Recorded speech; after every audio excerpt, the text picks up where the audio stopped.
Welcome to our first broadcast of I Married a Melchizedek. I'm your host, Renata Duma, and I'm here with Hazel Davies, who is more than likely the only person on planet Earth at this time that can say the title of this show and mean it, because she did marry a Melchizedek. And we'll get into all that as well as the purpose behind this show going forward in just a moment. But just before we do, however, please like, share, and subscribe if you are so inclined. And if you're not familiar with the Unity Bubble, you soon will be as we get deeper into this and future shows. So without further ado, I'd like to introduce Hazel Davies, Headmaster Unity Bubble Facilitator and life partner to Melchizedek Come to Earth, Jonathan C.R. Davies. Hazel. Thank you, Renata.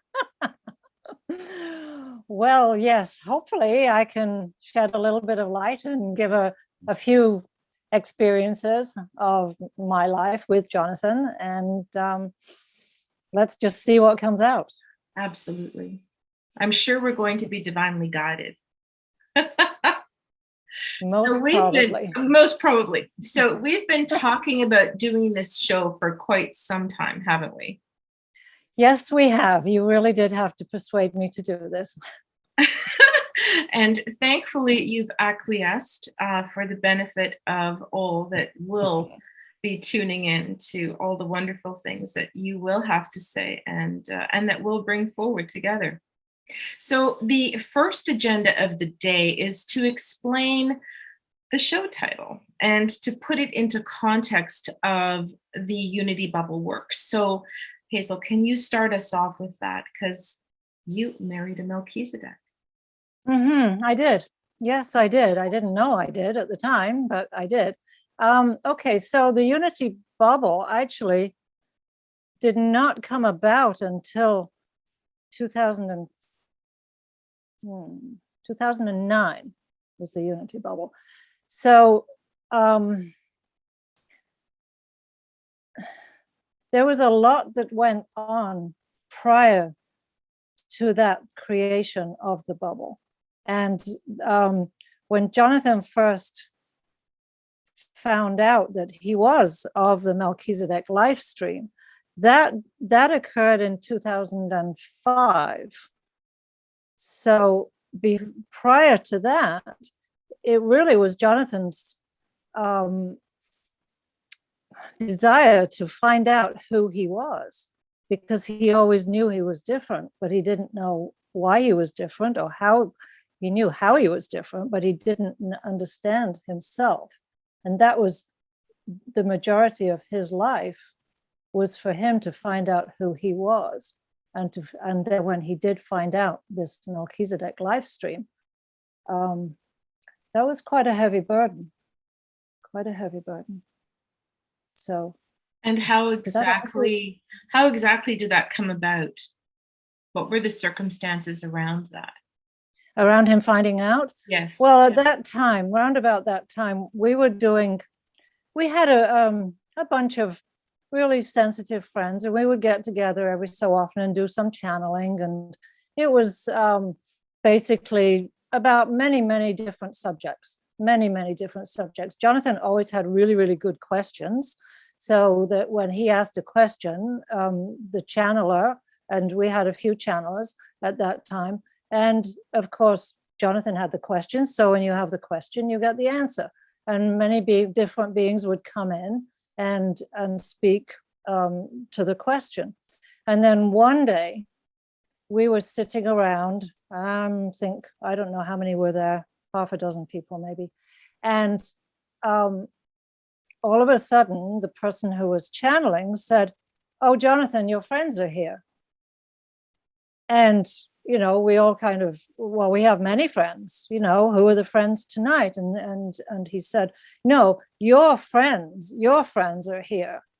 But he said, they're very bright. They're very bright, and I can't really look at them. So this continued on, well, who are my friends? So and they had a humor. They had a real humor about them.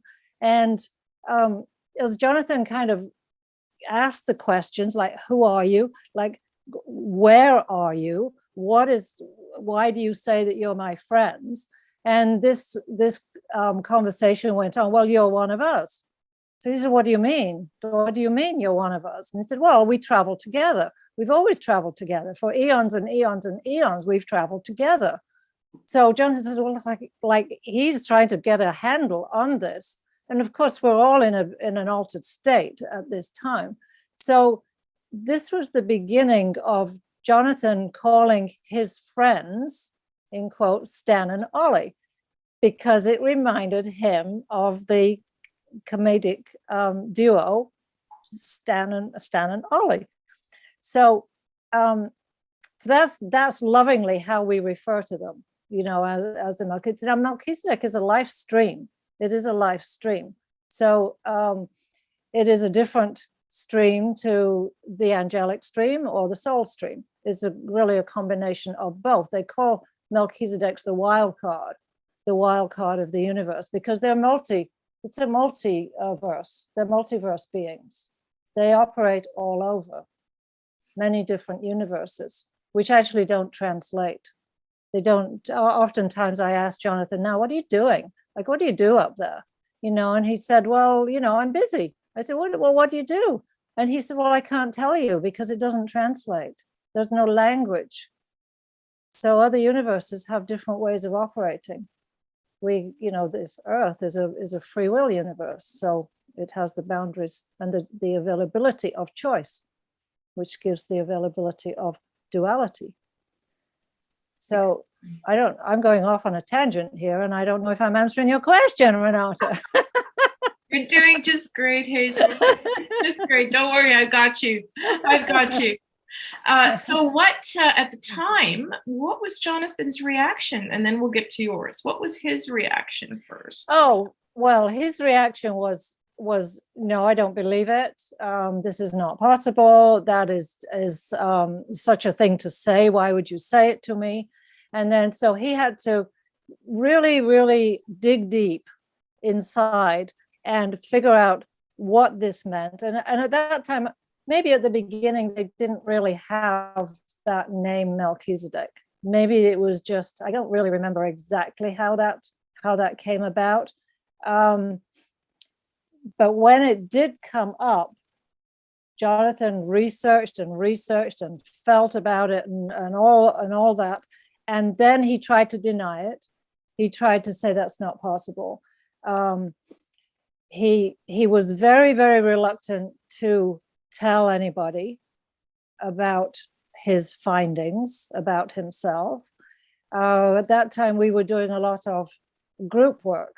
We would have groups, and Jonathan could alter the energetic patterning for an entire group of people just by clicking his fingers and saying, do you all want to get rid of whatever it was that we were talking about? Maybe impatience, or, you know, I don't know, anything. He would talk about it, and then he would ask the group, who of you wants to get rid of that pattern? And of course, the ones that, you know, mostly people would say, me. And he'd say, okay, then close your eyes, and he'd click his fingers, and it would change the whole room. And I remember one group that we did, and we had let's just say a non-believer in the group who came to the group to basically prove that he couldn't do what he did. Mm-hmm. And everybody else in the group closed their eyes, and she didn't. She was a seer. She was a powerful seer. And after he had done the clicking the fingers and they're saying, well, there you go, she said, oh my God, you really do that. She said, I saw the entire energy of the group change in a nanosecond. She said, I saw it with my own eyes.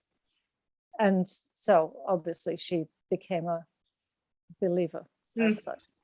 Wow. Well, you see how wonderful it is for you to tell us these things, because we would never know. We would never know. So this, how soon was that after Jonathan realized he was Melchizedek? Well, after he tried to deny it and tried to dispute it and all those things, it wasn't an overnight recognition. It came bit by bit.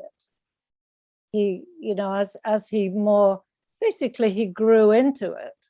He grew into the acceptance of it, so that then he came to realize why he was different, why he could do the things that he could do, like manifest out of thin air, like change energetic patterning, all that, which he'd been trying to figure that out for years. Even when he was very small, he knew he was different somehow. I remember him telling me that I think he was probably around 7 or 8 or 9 years old, something like that. And he was at that time fascinated with different religions. He would have friends, and no matter what religion they were following, he asked if he could go to church or synagogue or whatever with them, because he wanted to experience, even at that early age, he wanted to go and to know about these different religions and how they all worked and what were they about, and all this stuff. And I remember him telling me that he had gone to would have been an Anglican church, and he wanted to get confirmed. That was, he found out that, I think he was around 9 years old, if I remember. And he asked his mom if he could get confirmed, because that was a cool thing to do. And that was what he was being, in quotes, guided to do at that age. And they said, oh, no, you're only, I think it was 9 or 10, something like that. No, you can't get confirmed until you're like 11 or 12 or 13 or whatever that was. So his mom's reaction was, if the boy wants to be confirmed, just confirm him, And then, so Jonathan spent many years going to different churches, trying to figure it all out. And even just going through his own schooling. And I mean, he was a rebel. He was a rebel at church. He didn't, not at church, at school. He didn't want to conform, He was, I actually believe he could have been something like a brain surgeon, like he certainly had the mental acuity to do that, but he wasn't going to do anything like that, because that was what was expected of him. And, Jonathan wasn't going to do things like that. He was just going to live his own life. Right. So as, if I can ask, so you're describing him wanting to have all of these experiences as though he's having them for the first time. So this was this his first incarnation then? Apparently so. Apparently he'd never been incarnated before. He'd been obviously in his essence around for eons and eons, but never actually incarnated in this universe. I don't know about other universes because I don't have that kind of knowledge or information.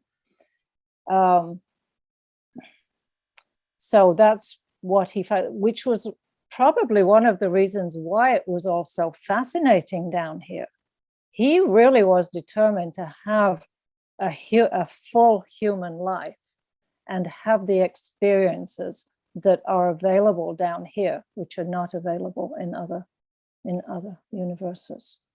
Right. So how then did he reconcile the transition, or I would say the dichotomy of living a normal life and the realization that he was of the Melchizedek stream? How did that transpire or translate into life on earth for Jonathan? Well, when he was having a human experience, he would have that experience at 100% or 200%. That was what he was doing. If he was working with people, then he was 100% into that. So I think it was hard for him to, what is the right way to express this? I'm waiting for him to tell me. We'll get into the continuation of your relationship. Because Jonathan, I'm saying I don't find the words. Can you fill this in for me? Right. Well, yes. So well, that might be a good time now then. So Jonathan left us all a few years ago. So very sadly, we all miss him deeply. But that doesn't seem to have stopped you communicating. So how's that happening? Well, I mean, I was married to him for what, 18 years, 19 years. We were together a little bit longer than that. And so we were very close. I mean, we had every day, probably not many couples had the continued association with each other all the time. Even if there were times during that time when I was living in one place, he was living in another place. And yet we communicated probably 3, 4, 5 times every day. And there was always a communication. And then when he passed in 2016, that communication was still available to me and is still very, very, very present. He's very present in my life, particularly when I'm working. Time is not the same up there. I mean, he basically is out of time. So as much as I could say, well, I'll get to that after breakfast, that doesn't translate. He's just, when he's there, he's there. And if I call his name, he's there. He's there the minute that I put my attention on him, as all these other beings are. Just that I have a particular connection with Jonathan. And that's the connection that I probably trust the most, because it's so obvious to me that connection is what I would say is the higher truths. There's many truths, but which truth are we looking at? Right. Well, and not only is he, is it a timeless perspective for him, it's also, I would venture to guess, multidimensional, because I'm sure he's able to communicate on several different levels at the same time, so to speak. What are your thoughts on that? Oh, he will answer the questions that are asked, just the same as when we were doing the channeling. Like, he always had really, really good questions. So when a question and answer comes as a package, you don't have one without the other. So and I say this a lot to my clients. Sometimes they'll say, well, I have a lot of questions. I say, well, ask the question, because when you ask the question, the answer comes. I could just sit and blabber on about stuff, but if that's not in the right, if that's not what the client needs to hear, then it's kind of wasted energy. Right. So I don't, of course I have specific things that, I want to get across, but sometimes it goes off on a tangent. I always say the tangents are sometimes way more interesting than what the process is supposed to be, Just like this. Well, that's how I've, before when we used to do groups, and I used to do the little introductions and all that stuff, I had lists on my lists on my list. I had a list for everything, just so that because it was a self-worth, self-confidence thing. I wasn't sure. So I had to have all my notes there so that whoever asked a question, I could flip through the notes and find the answer. I don't do that anymore. And this is a trust thing. I know that whatever question is asked, then the appropriate answer is going to come. The appropriate answer for who asked the question. Right, right. Which may be quite different. Which may be quite different if two people ask the same question. Oh, for sure, Yeah. for sure. Yeah. The response will be for them in that moment. Mm-hmm, mm-hmm, mm-hmm. So Yeah. we're going to talk more about experiences with Jonathan, but since this is called I Married Melchizedek, I'd like to ask, so so from your perspective, so you were married 18 years. So how far into the marriage was it that Jonathan actually realized that he was Melchizedek, and how did that change your perspective? Not a whole lot, to be quite honest. We were married and we were together before that for 3 or 4 years, and then we were actually married in Vegas, actually. We were married in 2001. So then Jonathan found out he was Melchizedek in 2005. So we had been working together, doing, all kinds of different groups and personal work. I was a healer, for many, many years. Hands-on healer, doing Reiki and aromatherapy and all that stuff. So when he found, I didn't really understand what Melchizedek was. And maybe some of your viewers here don't really know what it was. And I don't think I answered that question fully before. So it is a priesthood. It's an order. Order with a capital O, and orders is a priesthood. Many people get initiated into the priesthood, and that's all fine. That's all fine and dandy.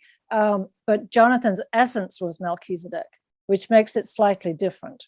This is not to say that one is better than another, but Jonathan had that as his life stream.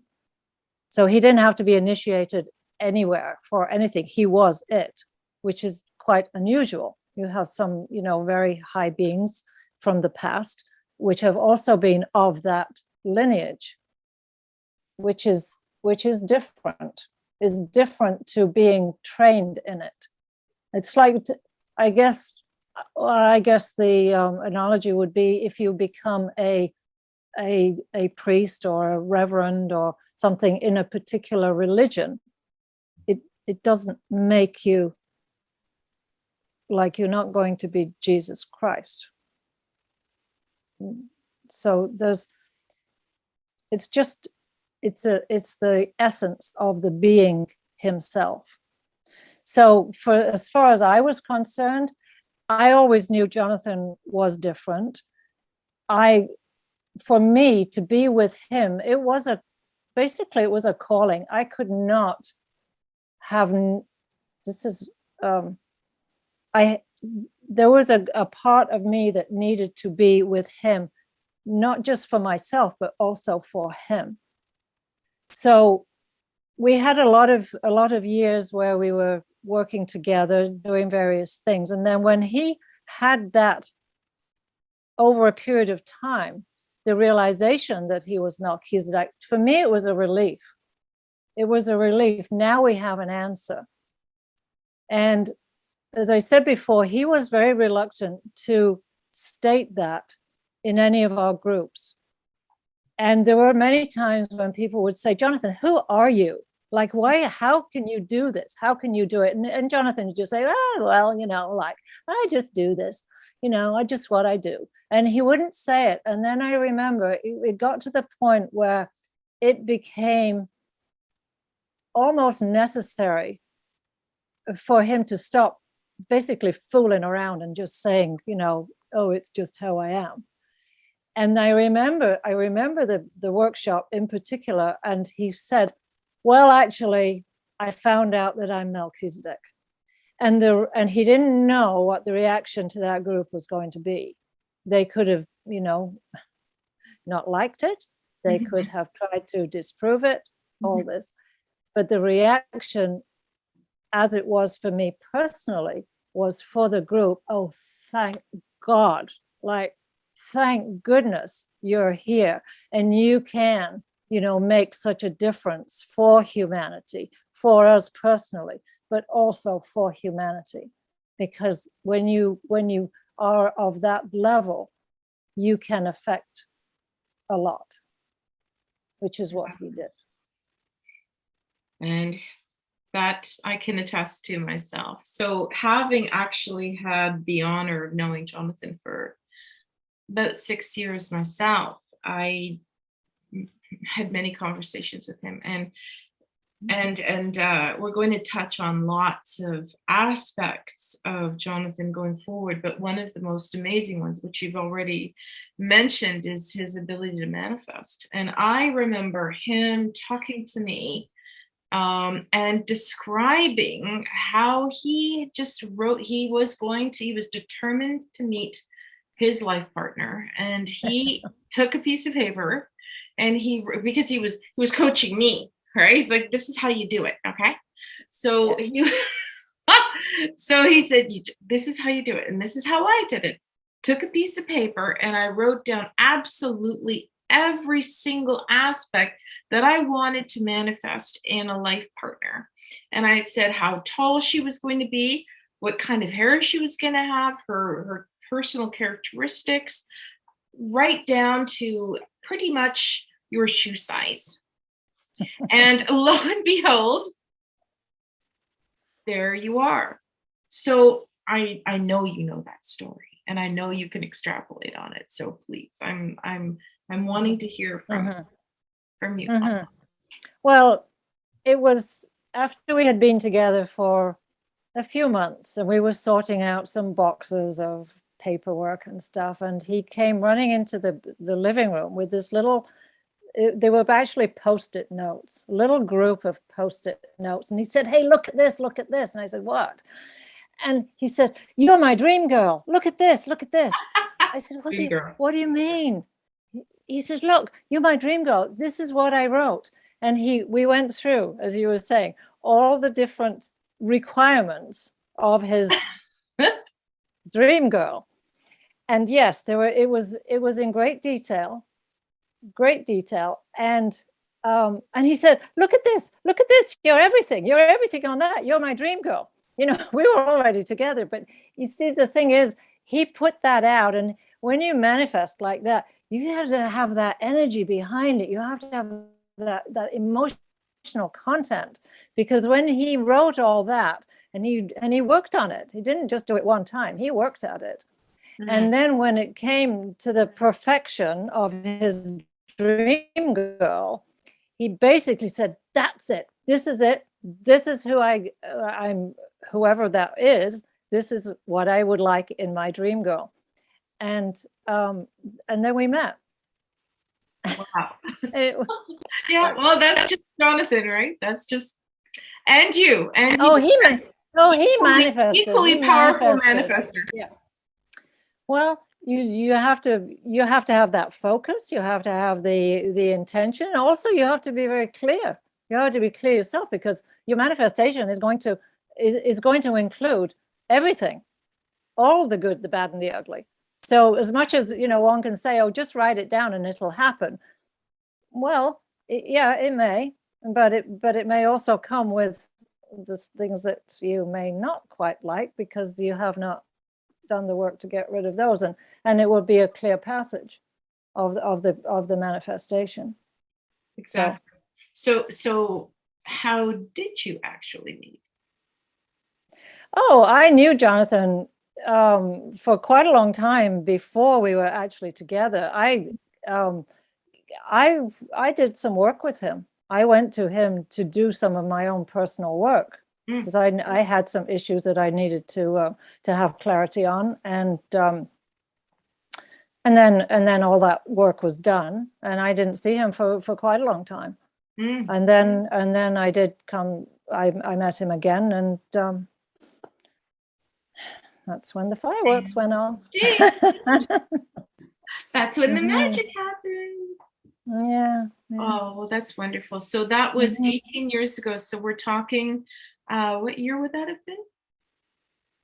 When we first got together, Mm. oh, we were 1999, around there. So turn of the millennium. Yeah. Yeah. Yeah. Yeah. Wonderful. Yeah. Yeah. Yeah. And quickly, we'll go into it more, but you said you got married in Vegas. So I mean, everybody wants to know about the Vegas. How you can't say we got married in Vegas and then not describe it. Well, we were in Vegas. We were living in a motorhome. We had a motorhome which we traveled in for about 4 or 5 years, and we happened to be in that area. We were in Nevada, in all around that, and we were going down the strip, and looking at the Elvis Chapel and everything like that, and we already knew that we were together. It wasn't really a matter of, oh, let's get married. We were already kind of there anyway. Right. And he said, you know what, that might be a real good experience, like, why don't we do that? And I said, okay, sure, why not? So that's what we did. We didn't get married in an Elvis chapel. We did get married in a church itself, and it was beautiful. It's a beautiful ceremony. Yeah. Oh, that's wonderful. Which is actually very. Yes. I don't know if you can see that. We can see it. We can see it. We can see it. And everyone will see in the credit roll, there will be some more pictures of Jonathan and Hazel as a surprise. Well, that's amazing. So when we originally talked about why we wanted to do a show together, it was because as a Master Unity Bubble facilitator myself, and having worked with you directly since Jonathan's passing 6 years ago, I realized that you, Hazel, are a veritable walking encyclopedia of wisdom, both your own in terms of insight as the highly intuitive and clairvoyant being that you are, and also of Jonathan's wisdom and experience. And I was struck by the thought that it was an absolute necessity, not only for existing Unity Bubble community to get that wisdom across to as much as possible, but also for future members of the Unity Bubble community, or for anyone in general that wants to get acquainted with Jonathan's teachings and wisdom. Can you comment on that from your perspective? I know it was a bit of a push to get you to to say yes. Well, it was, because it's not my natural personality to do interviews and things like that. I prefer to be, very spontaneous, and this is spontaneous. So yes, I see the reason for doing this, and it is to carry on the legacy. My intention when Jonathan passed was to be able to carry on his legacy, which ended up as the Unity Bubble work, which I have developed since his passing. And my legacy, to leave, is to be able to share some of the things that other people would not have been privy to in my life with him, and some of the personal things too that are interesting. Jonathan shared a lot of his own life experiences, but when he shared them, there was also always a meaning to them. It wasn't just a matter of telling a story. It was because there was some meat in it, and some kind of wisdom or teaching, or something that would be useful.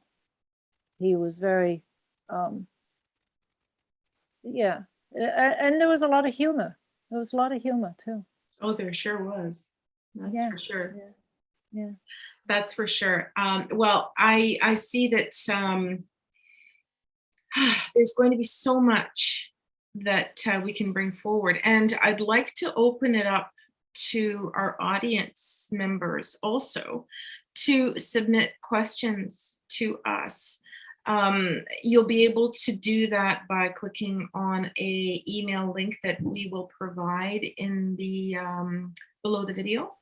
So we can't promise that we'll answer all of your questions, but this is your opportunity to ask And we look forward to receiving those questions from you.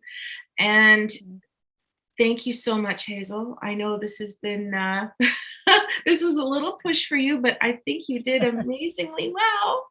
Oh, thank you. And, thank you for organizing it, Renata. Yeah. Oh, my pleasure. And you know, it'll get more and more fun as we go along. Trust me. I promise. Right. So thank you so much. Thank you. Thank you. So I see we're getting close to the end of today's broadcast. Tune in again with us next Tuesday on I Married a Melchizedek, when we get to know Hazel and Jonathan a bit better as they embarked both upon their marriage and on the creation of the sacred bubble and the unity bubble. I'm your host, Renata Duma, wishing you a beautiful day full of positive outcomes and a very happy Valentine's Day, full of love in as many forms as it may present itself to you. With much love from Hazel and I to you, till next we meet again on the next wisdom and whimsy-filled episode of I Married a Melchizedek. Bye for now.